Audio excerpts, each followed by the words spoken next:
So I was hoping to have a little bit more content within September's vlog, but work commitments got in the way and other things. Other than having the name changed, here's what happened. Well, it's been a while, but hopefully, welcome back to Mally D's TV. So I've got this van and I've got this plan. It's an electric van, so I need to test it. So the van is a Nissan ENV200 electric.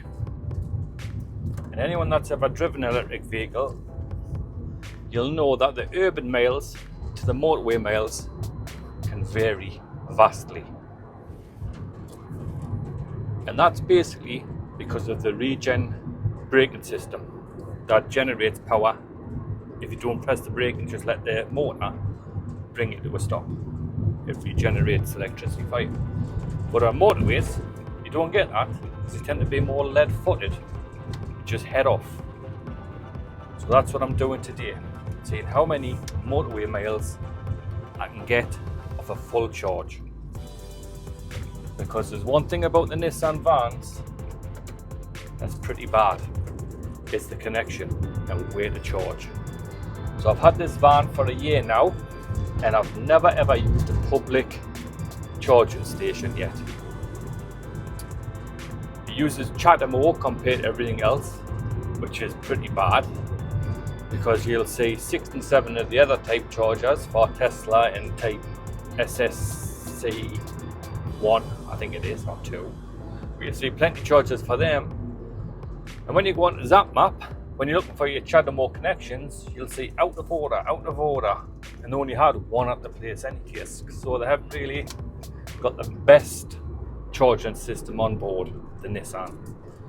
So I'm going to also have to look into that kind of scenario. How far can I get safely? Oh, here's the rain. How far can I get safely up north, down south, roundabouts on adventures? I should just really buy one of those adapters, but have you seen the price of them? Wow. It makes you wonder about the lower price ones, how good the quality actually is, because you see the adapter from one connection type to the other, anywhere up to like £4,000. How can they justify that? I could buy a diesel van for that and just use that as the van. It's getting a little bit more heavier now. So we're heading up the A19 on a test. And obviously the more space you've got in the battery, the better the regens. It's like the ions aren't fighting for space to fill. So I'm not going to lie, I'm not very impressed so far. It might be just how it's adapting to motorway when it's been used to just doing its calculations on urban road. But for 20 mile, real mile, I am now on 112 on the range. So I've dropped down 111. I've dropped down 50 mile on the range-ometer for 20 mile in reality. Hopefully it peters itself out and recalculates itself, and I'm panicking over nothing. So the reason why I bought this van is because I'm now a delivery driver. Independent, self-employed delivery driver. And I needed a bit more space for the deliveries. So I went for this. Got it pretty cheap considering. I sold my Nissan Qashqai, sold that one. And now I've got this.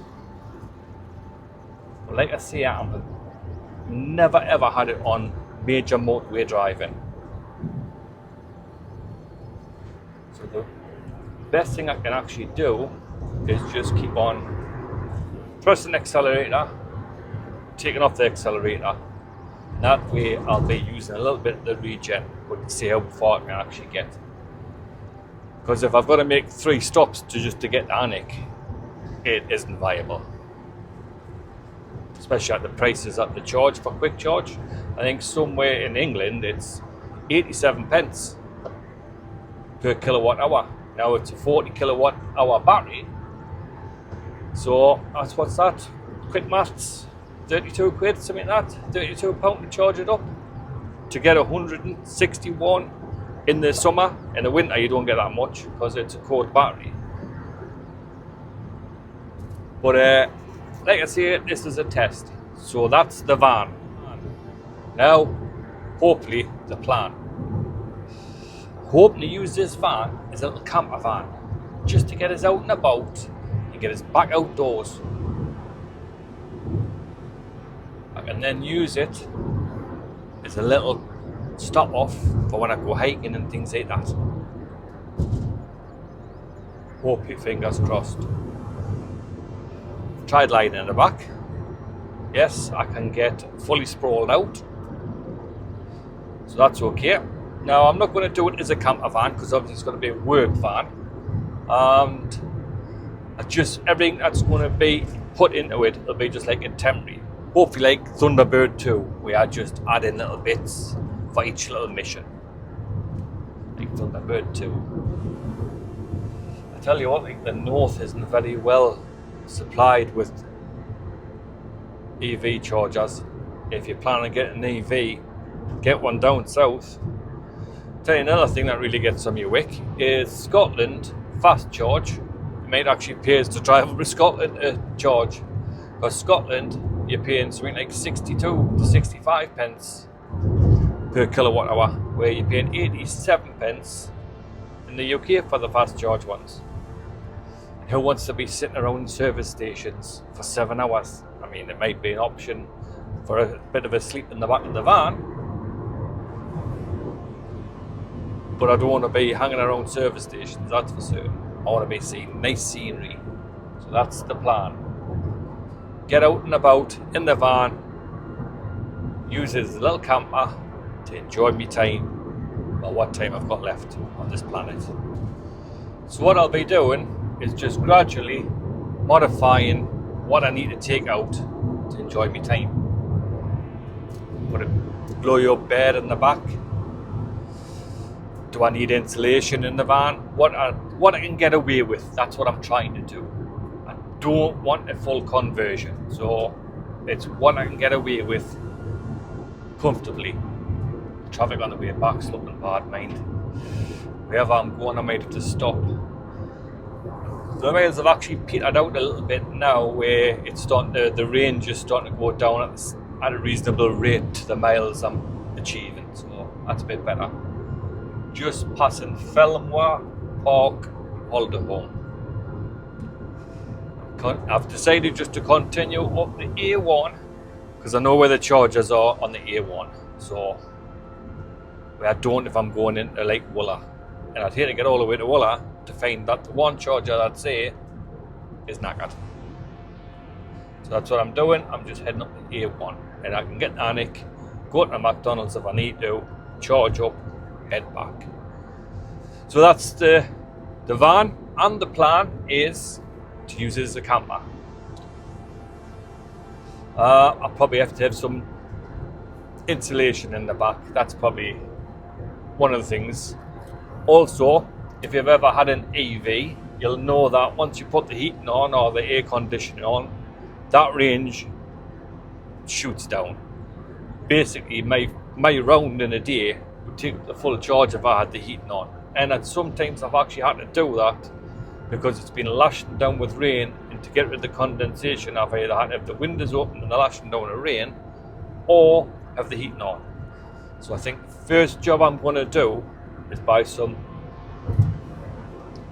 wind deflectors for the side windows, so that way I can have the windows open but I'm not getting battered around by the wind. I think that's probably the good idea. Yeah, we'll do that first. We'll get wind deflectors.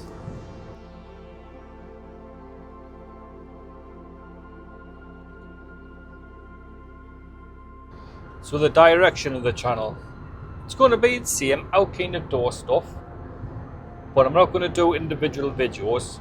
I'm just going to give you like a van log, vlog, what happened that month. So this will be September 2025. I've been missing in action almost 2 years. So like I say, everything I do in that month will be get documented on that month and posted once a month.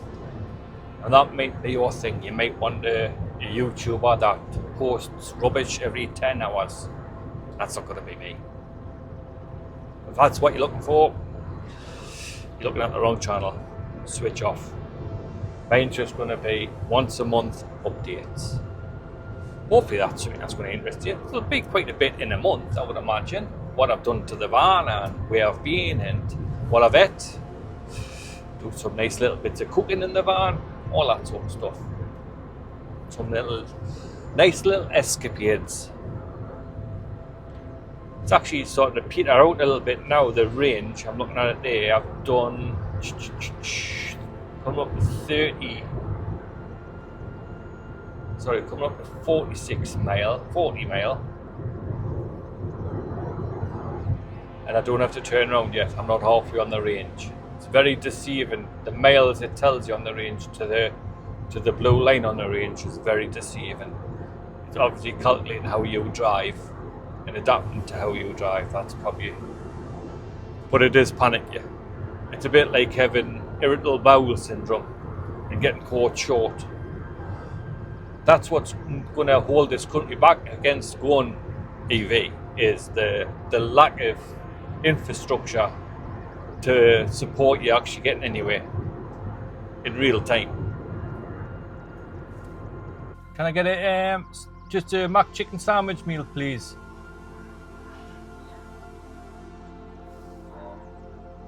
Just a Diet Coke. That's it, thanks. Right, lovely, thank you. Tomat Anik.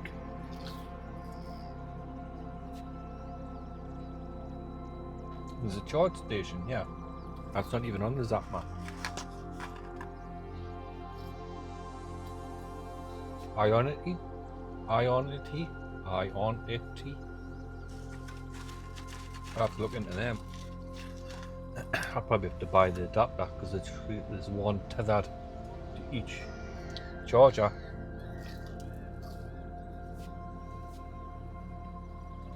And I guarantee it's not Jagamo.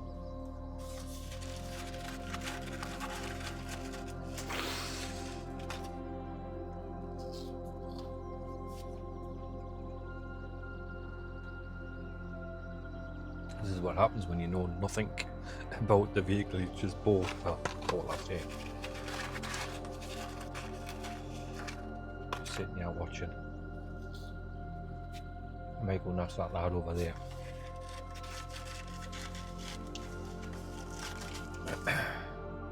I know the other side of Anik from McDonald's.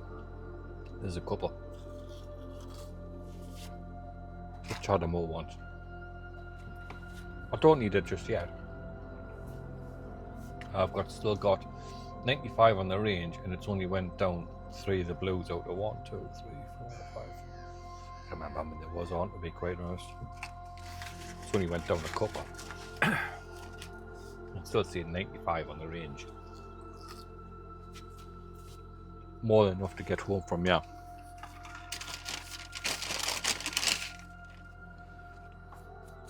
So I'm at the opinion where mukbang time. I'm at the opinion when it comes to EVs, it's probably not the best time in the world to go down the van route of EVs.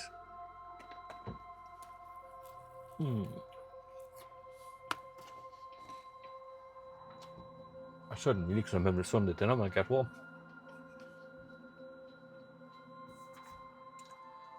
But this is always an option. But I'm not too sure if this is just Tesla, because it's got like a little Ionity. I don't know if that's... I'll look it up. Or maybe just Tesla, and these mate will have the, the Tesla adapter. I'd love it if I seen a Nissan parked in there, that's for certain.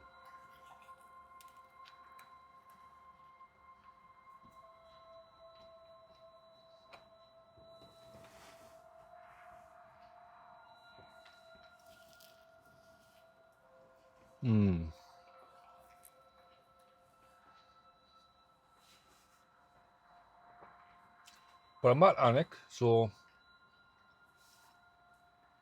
it's a gateway into Northumberland. If I had went the other way, into Wooler, or we got to Wooler, I should really be like one of the travelling folk, should I just link myself to a lamppost.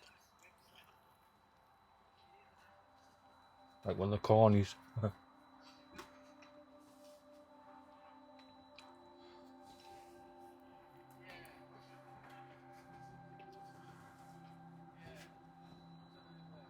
But I'm going to have a word with him.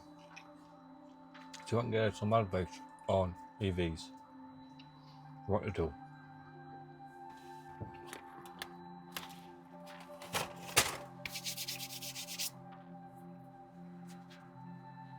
Well, that's me refueled. Let's go and talk to them, see if I can get any ideas of how to refuel this at a service station. Right, so this system here is SSC1, I think. So that's what I'm going to need. Not one for the Tesla, but one for these. He says it should take about an hour to fill it up, which isn't too bad. I mean, it could quite easily pop over to McDonald's and things like that if I need it. So hopefully we'll give that a go for the next couple of days, but I'll do it closer to home. So if there's any mistakes, I can get home. Simple as that. So we'll carry on up north for a bit longer and then turn around once we hit the designated halfway point. Up north, that's where we're going, up north. And we're off on the road again. So as you can see in the van, I've had the bulkhead took out specifically, and now it's a hard word for me to say, but I've said it, specifically to make it in a camper. So I need to put like a blackout curtain over here. The reason why I've had to do it is because you cannot lock the van without hitting the lock button. You cannot do it by the key fob or any of that. So you need to be in the front cab to press the lock on a night time when you're in. So that's the reason why I've removed the bulkhead. An easy enough job, I'll put some in now if I want to it. So it was an easy enough job. Basically it's just held on with these little bolts. Some are just normal 8mm bolts, some are hex bolts, and two were actually shear bolts that I had to drill out. So I'm getting pretty close now to halfway, so on the range. So I need to try and find a right turn to head back. The next right turn, which will be big, heading back. And there we go, one way back. So there's 85 left on the range, and according to that, I have done 42 miles.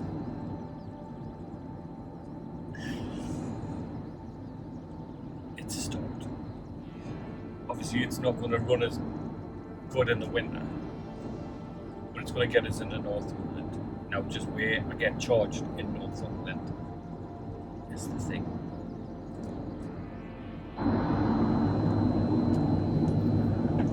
Just what I was hoping not to hit, I've hit.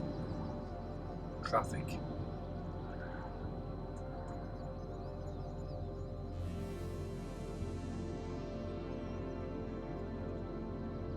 Oh well.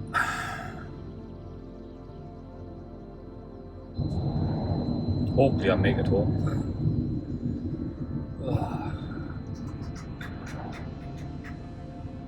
Just at the B6345.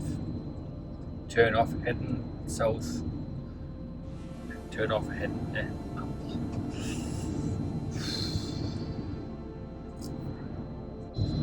I suppose this will be a good test, really, for giving us a insight of all kinds of scenarios, I guess. Here's the rain again.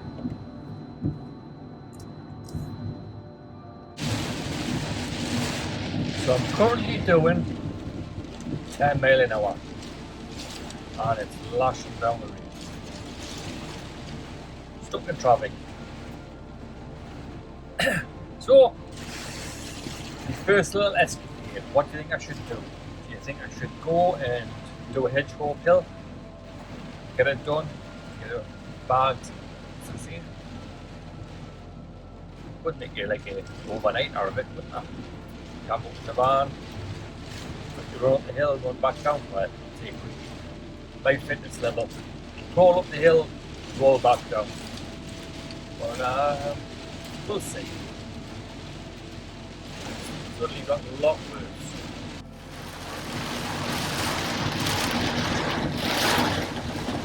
On a positive note though, the range is going up, I'm going that slow.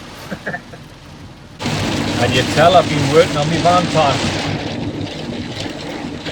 Proper van driver. This has turned dismal. Right, see you when I get home.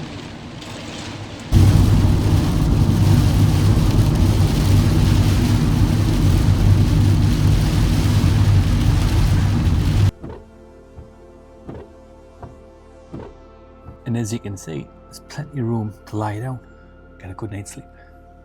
Now I've took the bulkhead out. I'll give you a quick look around the van. So this is my Nissan NV200. Now my X-Trail was called Nora and my Qashqai was called Nelly. So I need a name to go with this one. Answers on postcards.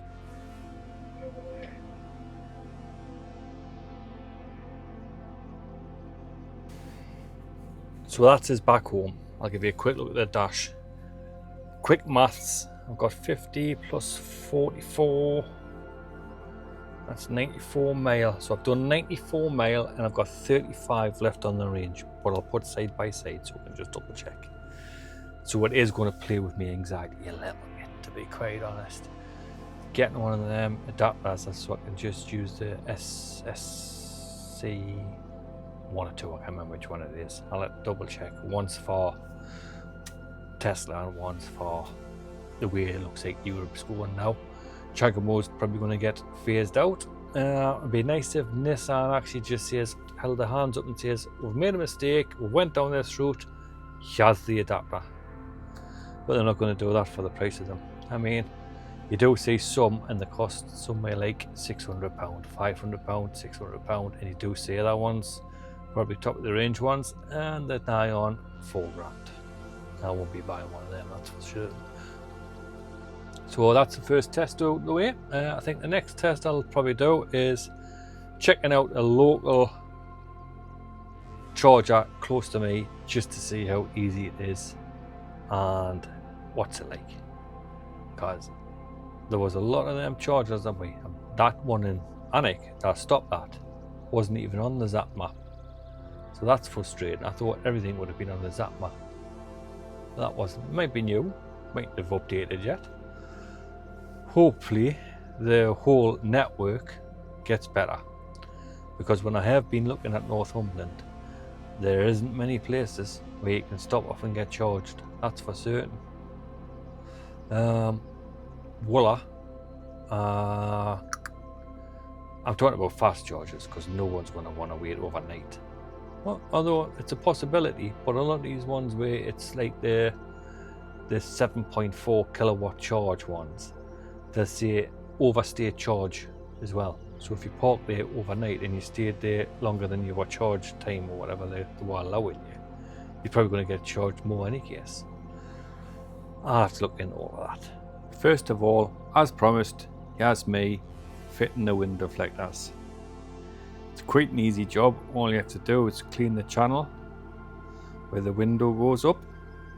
Make sure it's free of any grease and dirt. I actually found some hand sanitizer, alcohol hand sanitizer behind the bulkhead, so I've used that to clean it. And then you push the clips in after you've stuck it in. Simple as that. Dead easy job. And I've drove it for a week now, and what a difference. I can have the windows cracked open nearly all day long. and they don't look too bad, do they?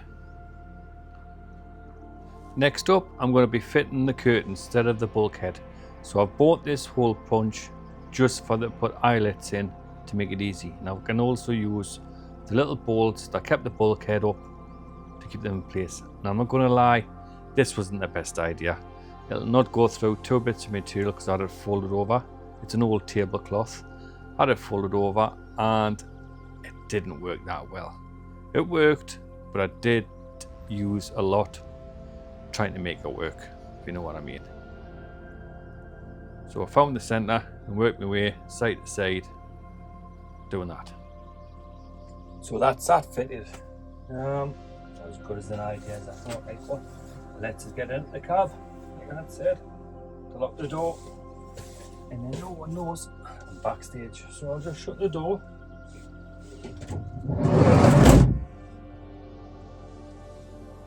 That's how dark it is.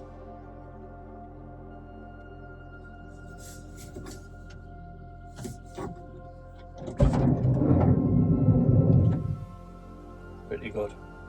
I'm not going to lie to you. Took some getting used to at the start. There's all the loose change and me mess ups. Probably not ideal to go through 2 bits of material, but ideal to go through like plastic tar. But in the end, it has worked. So that's it for September's vlog on the van. Didn't get as much as I wanted done, but there's always October's vlog. So hopefully, if you're watching this, October's is up. If it isn't, you let it wait. And hopefully you actually like it. As I say, what I'm going to do is the bare minimum to turn this into a camper come work van. It has to be more for work because obviously I need to make a living. That is it. In October, I hope to be getting my first camp in to see what is the bare minimum I can get away with for camping in the back. Hopefully it isn't a massive job. I mean, I don't mind if it is. I've got the skills to make beds and boxes and stuff like that if I need to. So that'll probably be happening as well. So hopefully I'll be getting a blow up bed in the back. I think I'll probably just take my little V-Lite air mattress for now. Keep my little over there, don't I, again? Probably take my V-Lite air mattress just for now, just to see how much condensation and all that sort of stuff. One thing I have noticed about the van, I can put it on, I'll try it now. If I press that button there,